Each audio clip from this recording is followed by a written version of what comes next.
안녕하세요. 상식입니다. 이번 영상은 주식 관련 이야기는 아니고요.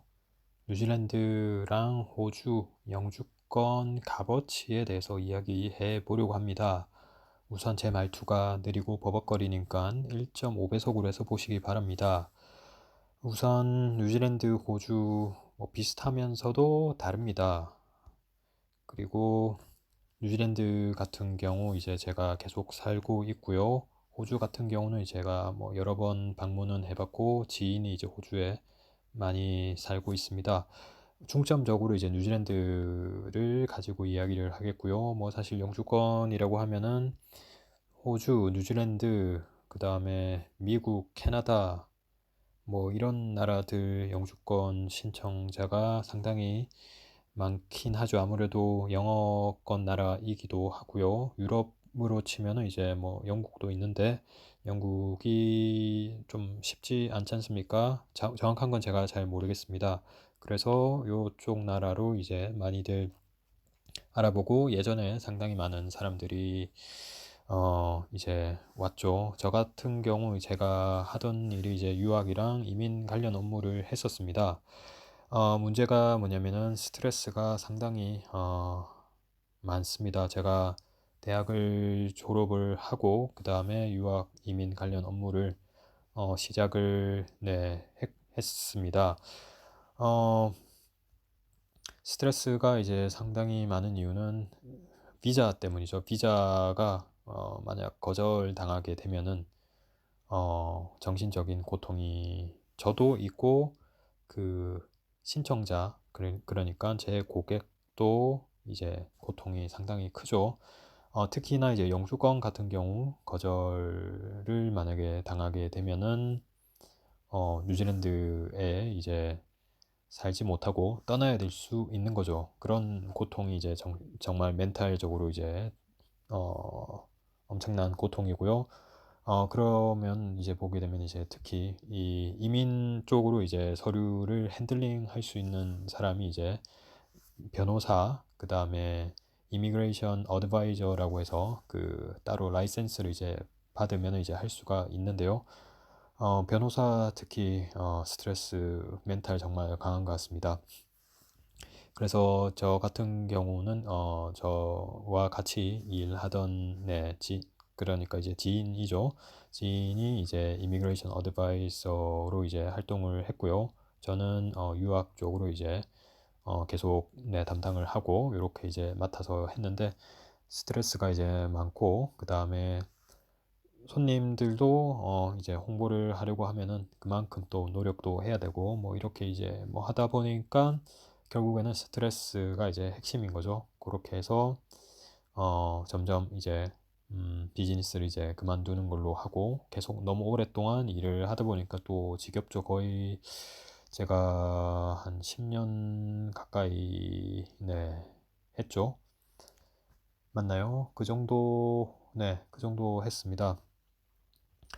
다시 쓸데없는 이야기인 것 같은데 값어치에 대해서 이제 이야기를 하면은 일단 대충 말하면은 한 1억 정도 값어치가 되지 않을까 싶기도 하고요. 정확하게 모르겠습니다. 일단 뉴랜드 영주권을 받기 위해서는 여러 가지 카테고리가 있습니다. 첫 번째로 생각나는 거는 유학하고 그 다음에 취업하고 이제 영주권을 신청하는 방법이 있고요. 아니면은 파트너십으로 해서 파트너를 만나서 파트너가 이제 영주권자 또는 시민권자이면은 이제 이렇게 신청 자격이 주어지고 신청을 할 수 있습니다. 조건은 당연히 다 이렇게 맞춰야겠죠. 그리고 할 수 있는 거는 사업 비자가 있고요. 사업을 이제 해가지고 이제 증명해가지고 하는 게 있고 다른 거는 이제 투자를 해서 하는 거죠. 투자하면 이제 투자 정해진 금액 있죠. 그걸 이제 하면 되는데 그 투자 금액으로 사실 뉴질랜드 말고 호주도 있고 캐나다도 있고 미국도 있고 그거는 하기 나름이죠. 미국도 제가 언제죠? 한 2, 3년쯤에 아는 분이 어, 그 사업 쪽으로 이제 비자 신청한다 해가지고 그때 한번 알아봤었는데 거기도 조건이 이제 있고 하니까 그렇게 신청을 하더라고요. 뉴질랜드는 영구 영주권이라고 뭐 다른 나라도 비슷하지 않을까 싶은데 영주권을 받은 후에 조건을 채워야지 영구 영주권을 받을 수가 있습니다. 보통 그거는 이제 그냥 뉴질랜드에서 체류를 이제 정해진 시간에만 하면은 영구 영주권을 받을 수 있고요. 그걸 받고 난 후에는 해외에 계속 있든 뭐 상관이 없습니다. 계속 그 영주권은 유지가 됩니다. 그래서 뭐 나중에 한국에 살든 어디 살든 살다가 뉴질랜드로 오면은 뭐 계속 그냥 체류할 수가 있고요. 시민권을 신청을 하려면은 이제 영주권을 받고 5년 후에 신청을 할 수가 있습니다. 그래서 그거는 뭐 본인의 스타일에 따라 신청을 시민권을 하고 싶은 분은 이제 해도 되는 거고요. 시민권을 받게 되면은 호주로 넘어가서 또 체류를 뭐 편안하게 또 할 수는 있습니다. 또 당연히 호주에 또 있는 규정이 또 있기 때문에 그것도 이제 뭐 따로 확인을 해야 되는데 일단 체류하는 거는 뭐 문제가 없습니다. 그리고 일도 편안하게 할 수 있고요. 그래서 제 지인도 뉴질랜드에 있다가 호주로 가서 지금 일을 하는 사람도 이제 있습니다. 호주에 가서 뭐 영주권, 뉴질랜드 시민권자가 호주 영주권을 이제 신청하는 경우도 있고요. 그렇지 않은 사람도 있습니다. 호주 같은 경우는 제가 정확하게는 살펴보진 않았는데 이제 영주권을 받고 관리를 이제 해줘야 되는 걸로 알고 있습니다. 5년마다 갱신을 해야 되는데 그 조건이 이제 있는 걸로 이제 되어 있죠. 그런 부분이 조금 차이가 있고요. 뭐 호주도 이제 영주권 후에 시민권 신청할 수 있겠습니다. 자, 많은 분들이 투자는 뭐 사실 금액이 크면은 뉴질랜드가 메리트가 뭐 있는지는 정확하게 저는 모르겠습니다. 일단 사업 같은 경우도 이제 사업 아이템이 이제 있어야 되고 그 사업 아이템이 이제 뉴질랜드 메리트가 이제 있어야겠죠. 뉴질랜드가 좋아서 살게 되면은 뭐 상관이 없는데 뭐 수출하는 기업이라든지 회사라든지 그러면은 뭐 전혀 문제가 없죠. 근데 사업 증명을 이제 여러 가지 서류를 준비해 가지고 해야 되고 그 서류 충족이 되면은 네, 절차에 맞춰서 영주권까지 신청되겠고요. 많은 분들이 이제 젊은 사람들이 이제 하는 게 유학하고 이제 취업해서 영주권을 이제 신청하는 거죠. 그런 방식으로 이제 하는데 예전과 달리 법이 점점 강화가 되죠. 옛날에 비해서 점점 조건이 까다로워집니다. 그리고 영어 조건도 예전보다는 더 생기고요. 한국 사람들이 예전에 신청자가 많았는데 이제 법이 바뀌고 하다 보니까 그런 게 있었고요. 여전히 이제 뭐 중국 사람은 뭐 항상 많습니다. 그리고 인도인도 많고요. 그래서 뉴질랜드에는 뭐 다양한 나라 사람들이 많이 살고 있고요.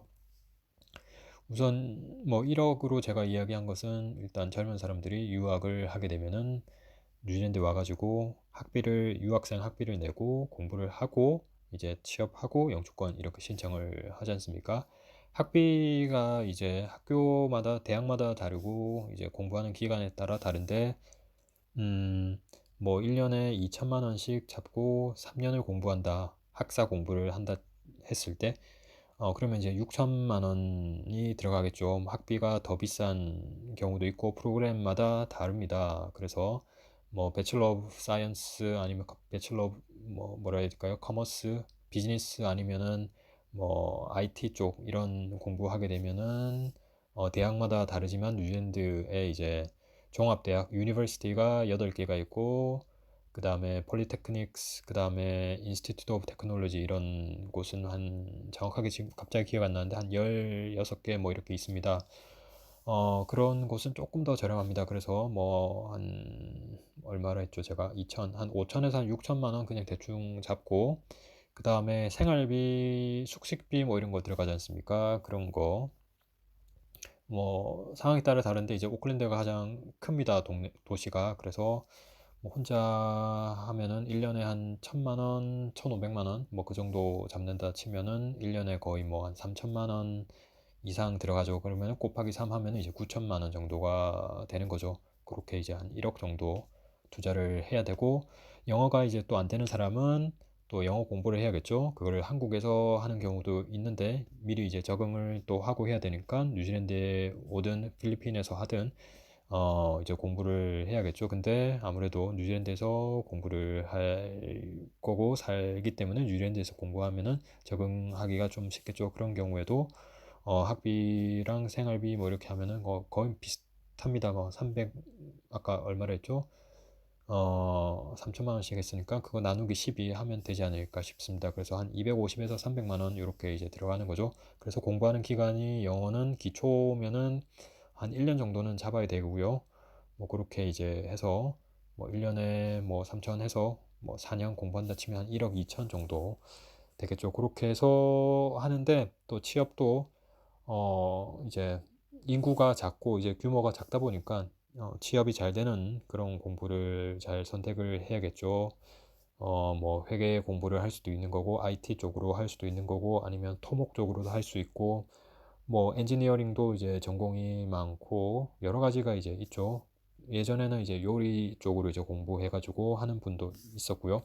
그렇게 이제 유학적으로 가는 경우가 있고요. 아니면 아예 한국에서 이제 학력이랑 취업 경력이 이제 다 있으면은 바로 영주권 신청을 하는 경우도 있겠죠. 근데 그러려면 이제 어, 회사의 잡 오퍼라고 이제 고용 제의 계약서를 이제 받아야 되는데요. 그렇게 이제 신청하는 경우도 이제 있습니다. 그렇게 되면은 뭐 이렇게 큰 비용은 들지는 않죠. 그러나 영어 이제 조건이 이제 있습니다. 영어 조건을 이제 맞춰야 되고요.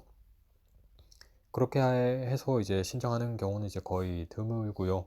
보통 많이 한국 분들이 이제 한 직업은 이제 IT 쪽으로 이제 많이 하긴 했죠.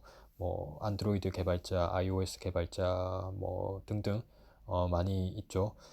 뭐 이런 식으로 이제 법이 점점 또 바뀌고 정치에 따라 조금씩 달라지긴 하는데 뭐 그런 흐름이고요. 호주도 뭐 거의 뭐 비슷한 시기입니다. 그래서 호주는 이제 땅이 넓고 주마다 이제 조금 규정 그 법이 좀 달라서 어떤 곳은 조금 쉽게 되고 뭐 그런 게 이제 있긴 합니다. 그러나 다들 네 유학 후 이민, 유학 후 취업, 뭐 이민 이렇게 이제 이어지기 때문에 호주도 학비가 뭐 비슷하거나 아니면 더 비싸기 때문에 뭐 요 정도 가격이 형성이 된다고 보면 될 것 같습니다.